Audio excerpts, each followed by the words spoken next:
Now, meanwhile, the city of Mangaung in the Free State seems to be quite hard hit as Eskom's load shedding goes into stage 3 territory.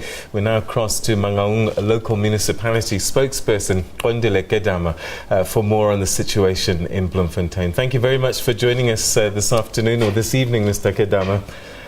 Perhaps you can start by just giving us an idea of what is the situation right now. Just how dark is the city? Well, it's not dark enough, it's summer.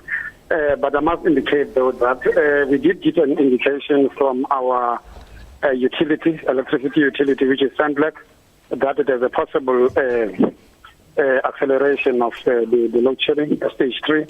So we had to send out. The only thing that we could do, it is just to send out those alerts and making sure that we are upping our communications with the stakeholders like business people, the industry, and those other government entities, just to alert them of the situation.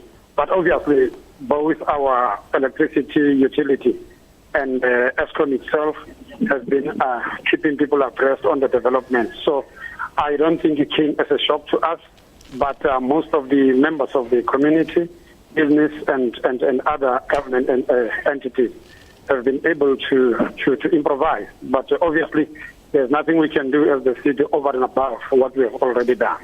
All right, so it wasn't a surprise, which means you perhaps planned in ahead what you might be able to do to minimize the problem. What sort of things have you done to try and, I suppose, mitigate the effects of these blackouts? So what we did from our side is just to make sure that our traffic department, together with the emergency services, are combat ready, so that if anything that has to be done, they execute their plan. We're comfortable with the plans that they've put in place.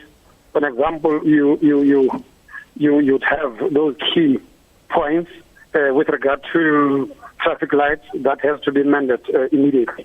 So we have been ready for that, but you're not expecting the traffic, equally to that of Johannesburg at the moment in Mangaung.